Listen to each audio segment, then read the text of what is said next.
Hi, I'm Dan Looker, business editor with Successful Farming Magazine, and with me today is Steve Johnson. He's a farm management specialist with Iowa State University Extension, and we're going to be talking about the farm program again, and the two key programs that you will have a chance to sign up for to choose between this year: the agricultural risk coverage, which is a revenue program, and price loss coverage, which is a so-called target price program, only now it's called the reference price. And all of this is somewhat of a puzzle. There are a lot of pieces here for people to consider. Steve, should we recap some of the major ones? Sure. Let's see if we can solve this puzzle. I think the most important first step is to have an overview of ARC-PLC. Don't try to jump to the conclusion. Tell me what the answer is. There is no one right answer. Right. And this is a multiple choice test, and there's going to be lots of D, E, or all of the above.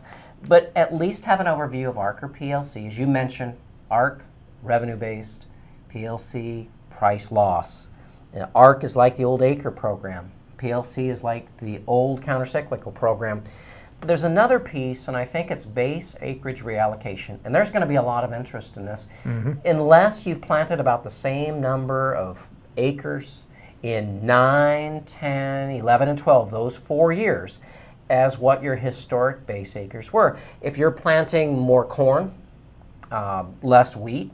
If you planted all corn on some farms, because we're enrolling by farm serial number, you're probably going to want to look at those 4 years and think about reallocating.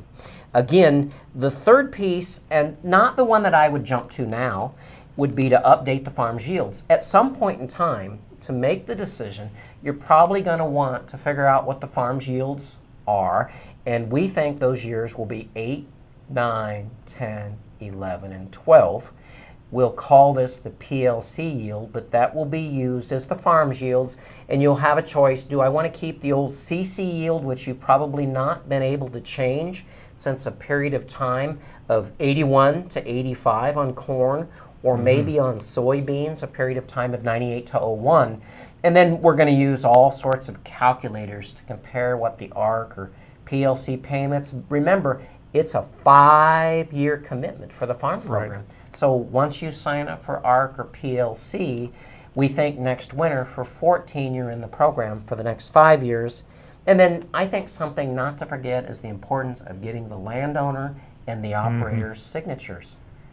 That's very important, and I think we need to reemphasize this over and over again. If you can't get everybody on board, you pay a penalty, right? That's right.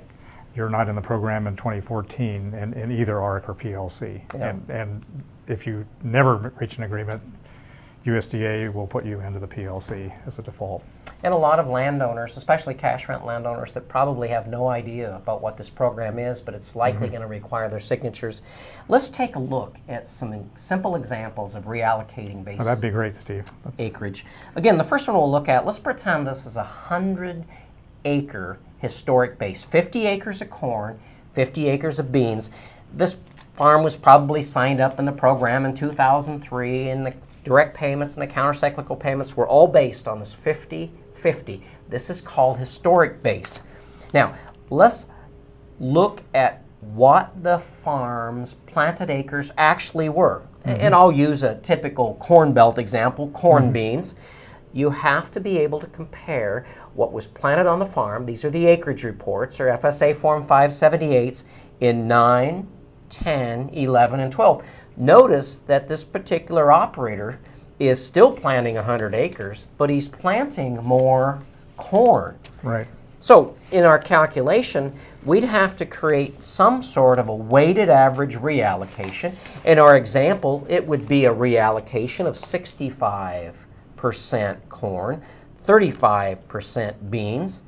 Then we could go through a base acre reallocation at the FSA office, likely requiring the operators and the landowner signatures, and a one-time unanimous decision, irrevocable.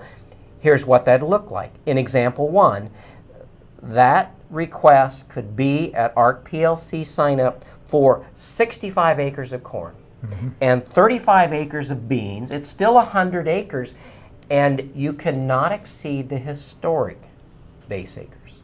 Right. You can't add Can't add additional acres. And as I understand it, you can't partially reallocate. It's all or nothing. It's all or nothing. Let's take a look at another example. Let's pretend that this particular operator, the same 4 years, is planting more than 100 acres. They tore out some pasture. They were able to till a hay field. They're farming an additional 20 acres. Notice it's still corn and beans, and 3 of those years it was all corn. But now, even though they're planting 120 acres, their reallocation would only be a percent, a weighted average of what acres were in corn and what acres were in beans those same 4 years. So you get a base reallocation. You don't have to keep a historic base of 50 acres of corn and 50 acres of beans.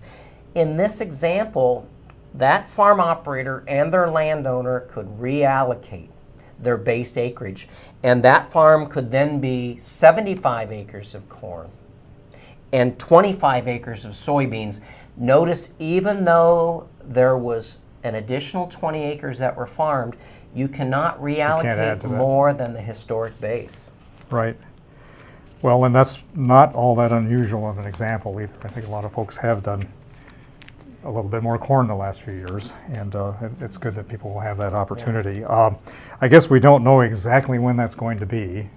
When you'll get information late summer, perhaps, from FSA on what and your we think base is. Both the operator on the farm by a farm serial number and the landowner is going to be receiving a letter in the mail, and that letter is likely going to be that historic base acres and those CC yields. So I think it's important that our viewers recognize that when this letter comes from the FSA, likely late summer, mid to late summer, they want to hang on to this information. Start a nice file folder like we have in our offices that says 2014 Farm Bill.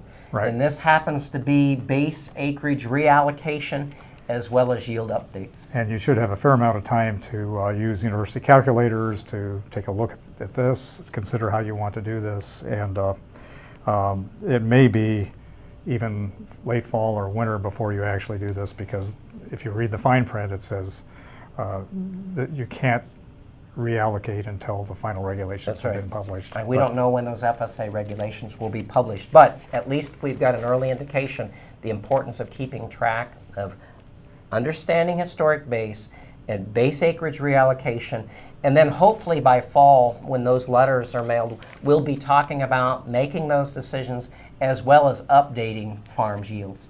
Sounds good, Steve. Thanks, Dan. Thanks very much.